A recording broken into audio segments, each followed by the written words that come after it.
Firstly, let me thank NRW 32460, if my brain serves me well. The audio died on this video. Okay, what I'm showing you here is that I have created this.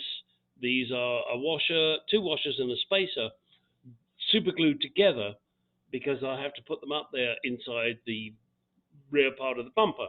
And it's a nightmare trying to get all three of those things in, and the bolt and the nut.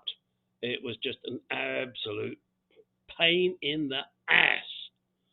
And thank you, NRW. Appreciate you letting me know immediately that my sound had gone. I don't know why.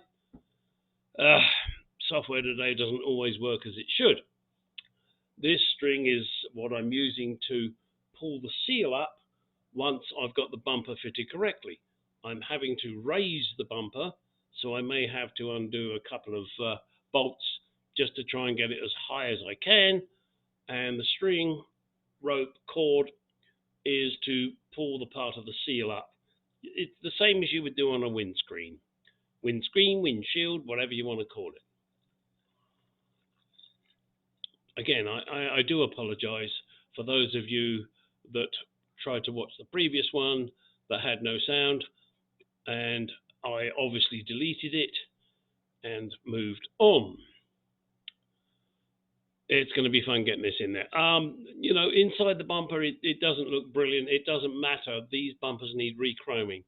And presumably, if I'm alive and I got the money, I'll get them re-chromed. People go patina, patina, patina. I don't care. I want it to look nice. When I'm dead and gone, this will be sold. Hopefully it will go on for many, many years. It's the only legacy I can leave behind. Well, that, and I do have a son, but like me, at one point he will die. Ooh, gosh, what a horrible thought. Well, I don't care if he dies. Oh, did I say that out loud? Sorry, Philip. It's a joke.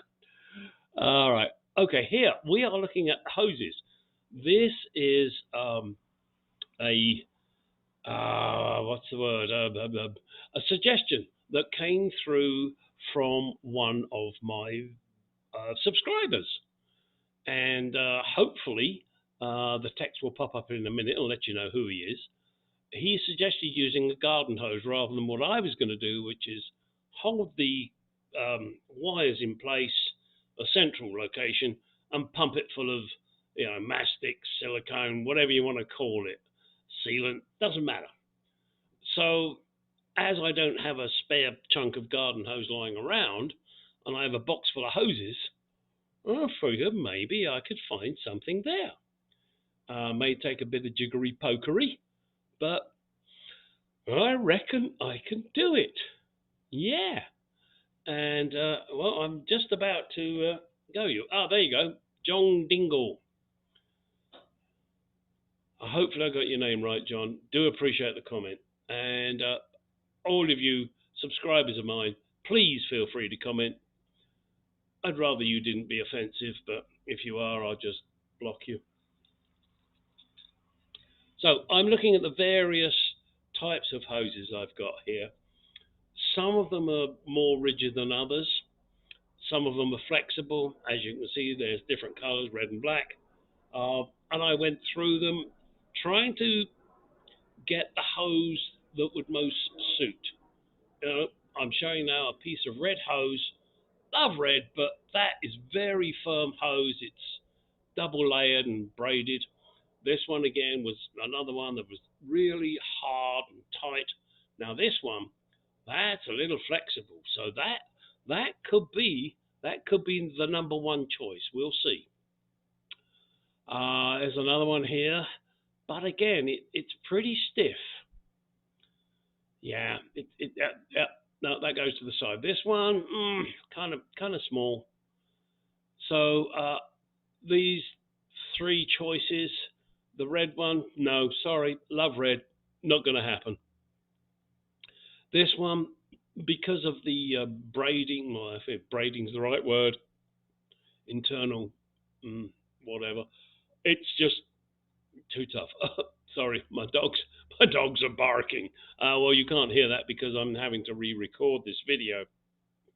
But my two doggies there are playing with each other. This is the piece I've decided on. It's flexible. It's heater hose. I think it's a 3/4 heater hose. And that is what I am going to use to protect my wires, as opposed to wearing a condom.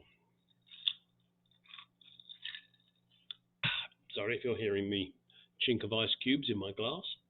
Now, inside the car here, I'm trying to demonstrate where I am going to actually shove this in.